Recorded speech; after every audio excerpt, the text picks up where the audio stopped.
Halo pemirsa, selamat malam. Bagaimana kabar Anda? Semoga Anda dalam keadaan sehat ya. Selama 60 menit ke depan, saya Reni Arumsari akan menemani Anda dengan sejumlah informasi menarik lainnya. Inilah Buletin iNews Malam selengkapnya.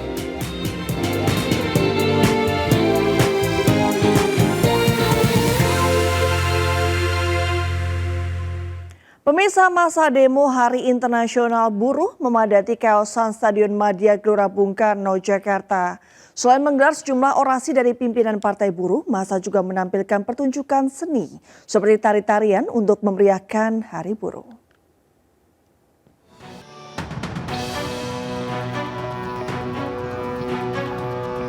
Sejak siang, ratusan serikat pekerja buruh mulai memadati Stadion Madia Gelora Bung Karno, Jakarta.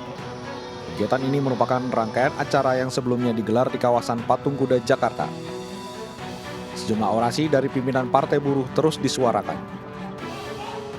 Dua tuntutan yang disuarakan para buruh yaitu tolak Omnibus Law Cipta Kerja dan Hostung atau hapus outsourcing dan tolak upah murah. Pada Hari Buruh Internasional ini, turut dihadiri pula oleh Kapolri Jenderal Polisi Listio Sigit Prabowo. Kapolri memastikan seluruh rangkaian unjuk rasa dari Patung Kuda hingga ke Stadion GBK berjalan dengan aman dan lancar. Tidak hanya orasi, kegiatan Hari Buruh Internasional juga turut dimeriahkan dengan tari-tarian dan panggung hiburan. Aksi May Day diawali sejak pagi tadi dengan berkumpul di Patung Kuda, dilanjutkan dengan Long March ke Bundaran HI hingga Stadion Madia Senayan, Gelora Bung Karno. Dari Jakarta, tim liputan iNews melaporkan. Aksi demo memperingati Hari Buruh yang dilakukan gabungan buruh dan mahasiswa di depan kantor Gubernur Jawa Tengah berujung ricuh.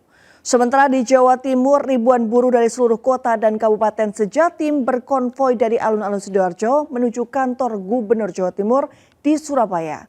Sambil buruh menyuarakan 7 tuntutan buruh.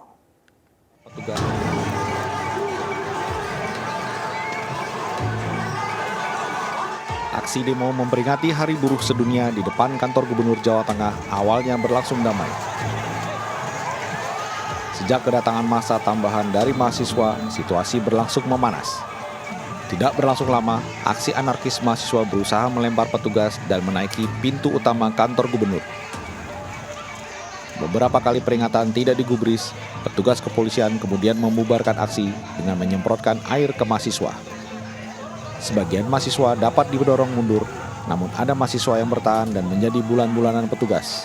Setelah dihimbau oleh petugas, massa mahasiswa akhirnya membubarkan diri.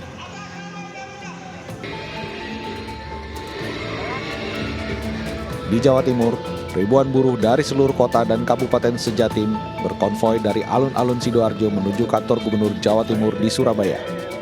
Para buruh akan menemui penanggung jawab Gubernur Jawa Timur untuk menyuarakan tuntutan mereka, yakni mencabut Undang-Undang Omnibus Law dan menghapus sistem kerja outsourcing. Buruh juga meminta Presiden terpilih Prabowo Subianto untuk lebih memperhatikan nasib buruh di Indonesia.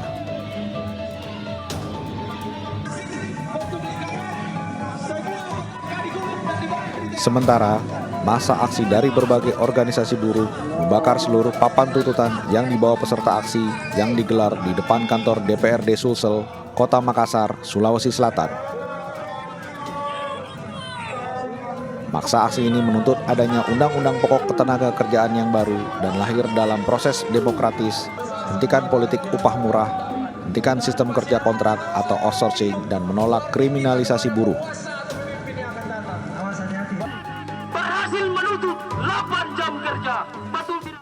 Pemirsa, bocah perempuan di Depok, Jawa Barat menjadi korban jambret ponsel hingga terseret sejauh 10 meter saat sedang berjalan kaki di lingkungan sepi. Selain kehilangan ponsel, korban mengalami trauma dan sejumlah luka.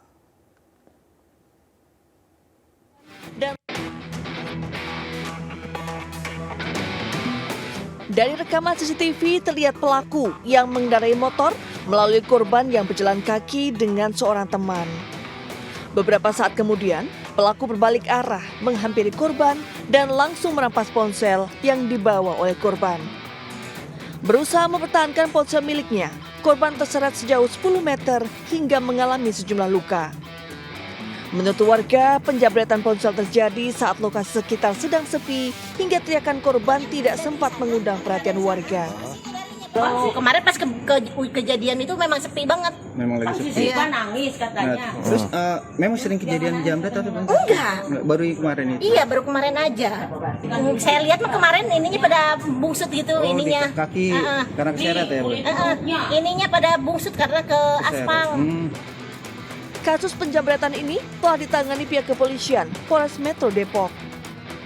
Dari Depok, Jawa Barat, Iyung Rizky, iNews melaporkan. Viral di media sosial sebuah mobil yang melaju kencang dan ugal-ugalan menabrak 7 sepeda motor yang terparkir di depan warung sate di Cempaka Putih, Jakarta Pusat. Seketika motor milik para pelanggan ringsek dan para pelanggan berhamburan menyelamatkan diri. Sementara pengendara mobil tancap gas melarikan diri. Video kamera pengawas jalan merekam sebuah mobil yang melaju kencang ugal-ugalan, kemudian menabrak sejumlah sepeda motor yang terparkir di depan sebuah warung sate di bahu Jalan Pramuka, Cempaka Putih, Jakarta Pusat yang tengah ramai pengunjung. Seketika motor milik para pelanggan sate Taichan itu bertumbangan dan ringsek, sementara para pelanggan berhamburan menyelamatkan diri. Ironisnya, pengendara mobil ugal-ugalan tetap tancap gas tanpa mau mempertanggungjawabkan perbuatannya. Meski beberapa pelanggan sempat melakukan pengejaran, namun sayang mobil yang belum diketahui plat nomor kendaraannya itu berhasil kabur. Dalam peristiwa tabrak lari yang terjadi pada Selasa dini hari ini, sekitar 7 sepeda motor milik pelanggan mengalami kerusakan ringan hingga sedang. Dengar sih 7 motoran. Ya. Itu punya pengunjung semua. Pengunjung semua. Kalau di sini memang ramai ya tiap malam ya? Emang ramai sih yang ini yang jual sate Taichan rame. Kan dia buka sekitar ya habis sisaan udah mulai rame pengunjungnya. Hingga kini identitas pengendara mobil dan penyebab kejadian belum diketahui. Sementara pasca kejadian, warung sate Taichan tersebut diketahui sudah tidak lagi berjualan. Dari Jakarta Pusat, Raniston Sanjaya, iNews melaporkan. Seorang emak-emak terperosok ke sela-sela lubang penutup saluran air saat berjalan kaki menuju warung di kawasan Kramat Jati, Jakarta Timur. Proses evakuasi petugas rescue pemadam kebakaran yang mendapat laporan berlangsung dramatis. Kaki kanan seorang emak-emak terperosok ke dalam saluran air melalui sela-sela penutup saluran di Jalan Raya Batu Ampar, Kramat Jati, Jakarta Timur. Korban pun kesakitan dan panik saat kakinya tak dapat dikeluarkan lantaran ukuran sela lubang penutup cukup kecil. Warga kemudian meminta bantuan petugas pemadam kebakaran. Petugas rescue damkar berupaya meregangkan penutup saluran air menggunakan alat perkakas linggis agar kaki korban dapat dikeluarkan. Setelah hampir 30 menit, akhirnya petugas berhasil menyelamatkan korban. Kaki emak-emak ini terperosok saat dirinya tengah berjalan kaki menuju warung untuk berbelanja. Dari Jakarta, Rio Manik, iNews melaporkan. Kebakaran hebat melanda sebuah bengkel yang diduga dijadikan tempat penyimpanan bahan bakar minyak secara ilegal di Kabupaten Lampung, Selatan Lampung.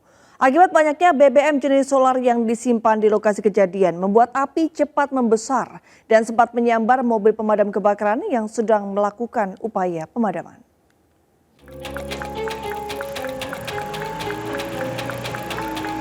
Inilah suasana saat terjadinya kebakaran hebat di sebuah bengkel yang diduga dijadikan tempat penyimpanan BBM ilegal di Kecamatan Natar, Kabupaten Lampung Selatan, Lampung. Api dengan begitu cepat membesar sebab di lokasi tersebut banyak disimpan BBM jenis solar. Akibatnya, 2 unit mobil dan 1 unit sepeda motor serta sejumlah bak-bak yang diduga dijadikan tempat penyimpanan solar pun hangus terbakar. Penyebab kebakaran terjadi diduga karena korsleting listrik ketika aktivitas pemindahan BBM dari sebuah truk ke mobil bak terbuka. Kabid Damkar Kabupaten Lampung Selatan, Ruli Fikriansa mengatakan, proses pemadaman kebakaran yang memakan waktu hingga 7 jam ini sempat menyulitkan petugas karena begitu banyak BBM yang terbakar. Saat melakukan pemadaman, bahan bakar yang sudah tercampur dengan oli ini, dengan air ini, dia menguap dan keluar dengan serta terbakar mendekati mobil pemadam posko Natar. ya, ada sedikit kerusakan yang diakibatkan kerusakan dari mobil itu yang diakibatkan oleh kebakaran. Beruntung tidak ada korban jiwa dalam peristiwa ini. Sementara itu, pihak kepolisian masih menyelidiki penyebab pasti kebakaran tersebut. Dari Natar, Lampung Selatan, Andres Afandi, iNews melaporkan. Pemirsa, diduga akibat hubungan pendek arus listrik, 2 bangunan rumah milik warga dilalap si jago merah. Indonesia masa warga justru melempari mobil pemadam kebakaran yang datang ke lokasi karena dinilai lambat.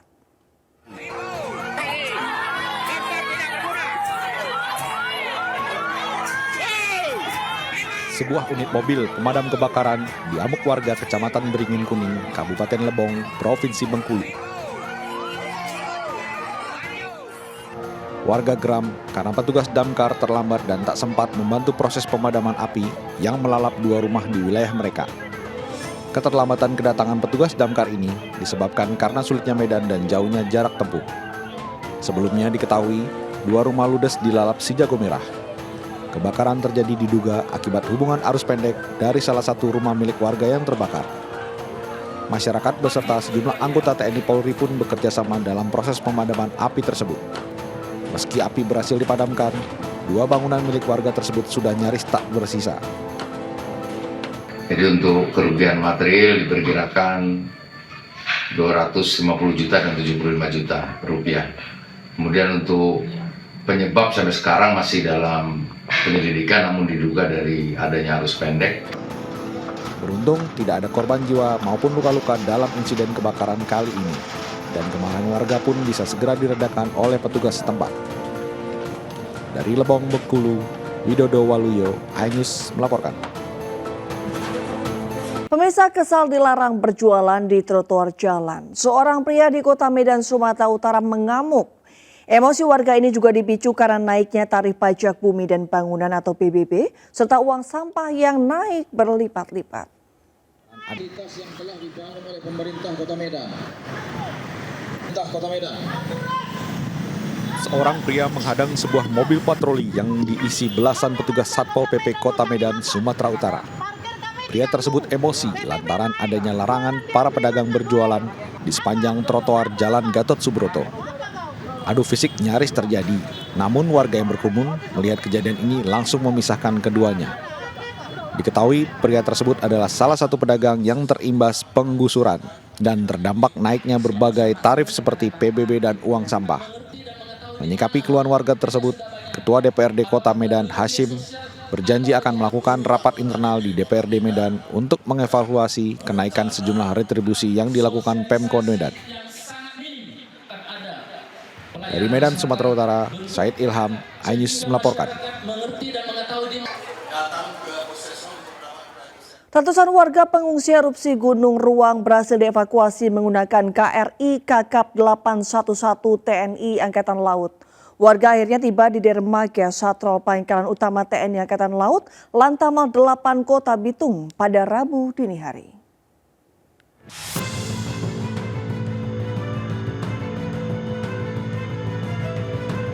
...123 orang berhasil dievakuasi menggunakan KRI Kakap 811 TNI Angkatan Laut yang terdiri dari wanita 74 dan laki-laki 49 orang. Di antaranya terdata yang sakit ada 6 orang. Para warga terdampak erupsi Gunung Ruang yang dievakuasi tiba di dermaga Satrol Pangkalan Utama TNI AL Kota Bitung Rabu dini hari. Yang dievakuasi ada 123 personel, di antaranya untuk wanita 74, laki-laki 49. Di antara 123 yang sakit ada 6. Salah satu pengungsi asal desa Pumpente mengaku rumah yang ditinggalkannya telah hancur diterjang material debu dan batu vulkanik Gunung Ruang. Sehingga awalnya mengungsi ke desa Balai Humara, namun aktivitas gunung masih tinggi terpaksa berangkat ke Manado. Iya, karena sudah rusak, sudah tidak ada tempat hunian lagi. Terpaksa kami harus mengungsi dulu. Masih trauma dengan erupsi yang lalu? Iya. Untuk sementara kami kan tinggal di keluarga, namun rumah yang kami tinggal sementara juga rusak. Para korban yang dievakuasi langsung dijemput oleh keluarga masing-masing. Sementara proses evakuasi korban erupsi Gunung Ruang masih berlangsung sampai beberapa hari ke depan dengan menggunakan KRI Kakap 811. Dari Bitung dan Manado, Sulawesi Utara, Fransi Darungo, Jerry Langi, iNews melaporkan. Pemirsa, ribuan rumah di Kecamatan Tanah Kampung, Kota Sungai Penuh Jambi masih terendam banjir. Selain akses jalan yang ikut terendam, banjir juga menyebabkan aktivitas ekonomi di 4 desa tersebut lumpuh total.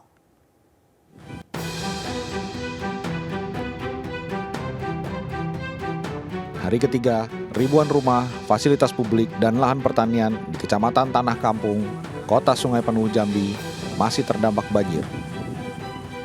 Tidak hanya rumah, banjir juga merendam sejumlah ruas jalan utama. Ketinggian banjir bervariasi, mulai dari setengah meter hingga 1 meter lebih. Akses jalan menuju permukiman juga terendam. Akibatnya, warga harus menggunakan perahu kayu untuk keluar masuk pemukiman. Menurut warga, banjir kali ini merupakan banjir terparah kedua setelah banjir pada awal tahun kemarin. Pasca hujan deras yang mengakibatkan Sungai Batang Meraut dan Sungai Batang Sangkir meluap. Alhamdulillah sudah ada penurunan debit air sekitar 5-10 cm. Karena malam tadi memang Sungai Penuh dan Kabupaten Kerinci tidak ada diguyur hujan. Itu diperkirakan berapa rumah yang terendam di kecamatan ini? Kalau secara keseluruhan rumah yang terendam di Kecamatan Tanah Kampung sesuai dengan data yang kami peroleh dari Bapak Kepala Desa tadi itu lebih kurang 2.000 rumah, Pak. Beberapa warga yang rumahnya terendam banjir memilih mengungsi ke rumah keluarga terdekat dan tidak sedikit yang memilih untuk tetap bertahan di lantai 2 rumahnya. Dari Kota Sungai Penuh Jambi, Kapior Gandhi, iNews melaporkan. Seekor ular jenis king cobra dengan panjang 3,5 meter masuk ke permukiman di Palangkaraya, Kalimantan Tengah. Proses evakuasi terkendala lantaran ular berbisa tersebut bersembunyi di balik lemari yang sempit.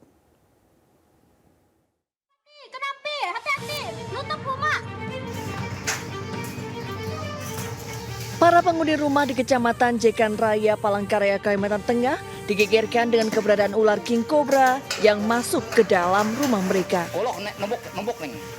Tim rescue damkar yang datang ke lokasi langsung berusaha mengevakuasi ular yang bersembunyi di balik lemari. Setelah berusaha selama kurang dari 1 jam, petugas akhirnya berhasil menangkap ular king cobra menggunakan alat penjepit. Kan saya mau masak tuh, tapi tiba-tiba ponakan saya yang kecil bilang ada ular, ada ular. Nah, saya kira itu ular kecil aja. Kalau biasanya kan ada ular kecil-kecil aja yang datang. Pas dengar-dengar, papa ular, ternyata ular kobra lewat dari jendela kamar saya. Setelah dimasukkan ke dalam karung, ular king cobra kemudian dilepaskan kembali ke hutan yang jauh dari permukiman warga. Dari Palangkaraya, Kalimantan Tengah, Ade Sata, iNews melaporkan. Pemirsa, peluang Timnas Indonesia melaju ke final AFC U23 tahun ini memang sudah tertutup usai kalah 0-2 dari Uzbekistan di semifinal.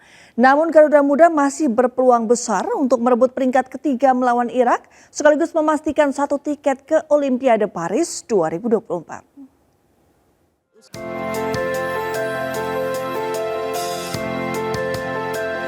Wakil Presiden terpilih sekaligus Wali Kota Solo Gibran Rakabuming Raka dan Menteri Pariwisata dan Ekonomi Kreatif Menparekraf RI Sandiaga Uno menjadi bagian dari ribuan massa dalam acara nonton bareng laga Indonesia U23 melawan Uzbekistan di babak semifinal Piala Asia U23 2024.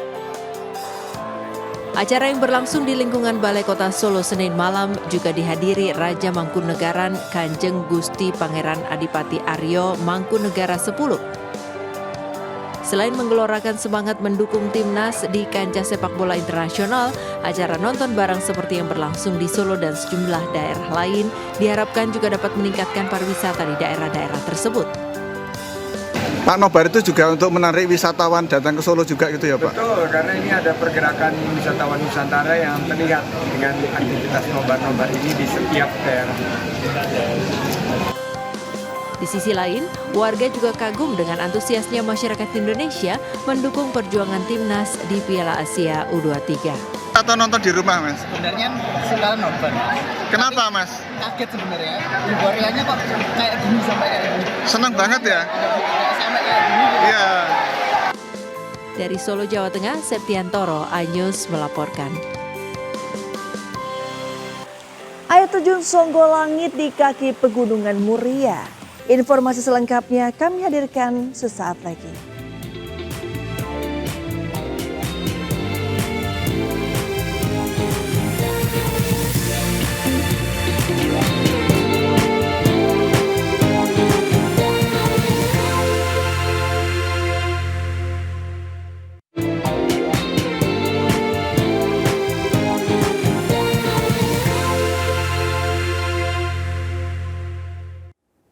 Pemirsa, selain dikenal dengan wisata laut, Kabupaten Jepara, Jawa Tengah juga memiliki wisata alam di kawasan Pegunungan Muria.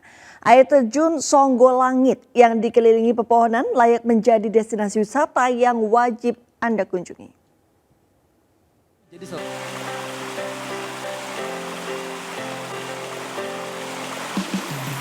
Air terjun Songgolangit berada di lereng Pegunungan Muria, tepatnya di Desa Bucuk, Kecamatan Kembang, Jepara, Jawa Tengah. Dengan suguhan pemandangan alam nan indah, kawasan ini menjadi salah satu destinasi wisata menarik bagi masyarakat. Apalagi pepohonan di sekitar lokasi air terjun masih terjaga kelestariannya sehingga terasa asri dengan udaranya yang sejuk. Air terjun ini dikenal dengan nama Songgolangit karena memiliki ketinggian air yang turun hingga puluhan meter seakan sebagai penyangga langit. Untuk membuat betah pengunjung, dibangun sejumlah gazebo di sekitar air terjun. Selain itu terdapat juga fasilitas permainan anak agar anak tidak mudah bosan. Udaranya sejuk dan juga pemandangan air terjunnya juga bagus sekali. Pohon-pohonnya masih asri dan airnya jernih, dan kalau untuk ingin merasakan air jernih bisa langsung ke sini. Untuk menuju wisata air terjun Songgolangit, pengunjung meski menempuh perjalanan 30 km dari pusat kota Jepara. Perjalanan bisa diakses dengan kendaraan roda 2 maupun mobil hingga di titik lokasi. Untuk biaya masuk lokasi, pengunjung cukup membayar retribusi sebesar Rp5.000. Dari Jepara, Jawa Tengah, Alip Sutarto, iNews melaporkan. Ya pemirsa, rangkaian informasi tadi sekaligus mengakhiri perjumpaan kita malam hari ini. Mari ulurkan tangan Anda untuk berbagi kebaikan kepada sesama bersama MNC Peduli melalui nomor rekening di bawah ini atau dengan scan kris berikut melalui aplikasi uang digital Anda. Informasi lebih lengkap dapat diakses di mncpeduli.org. Jangan lupa Anda bisa mendapatkan informasi terkini dan terbaru melalui portal yang menghadirkan berita daerah, berita nasional dan berita internasional lengkap di sindonews.com. Saya Reni Arumsari, pamit undur diri, selamat malam dan sampai jumpa.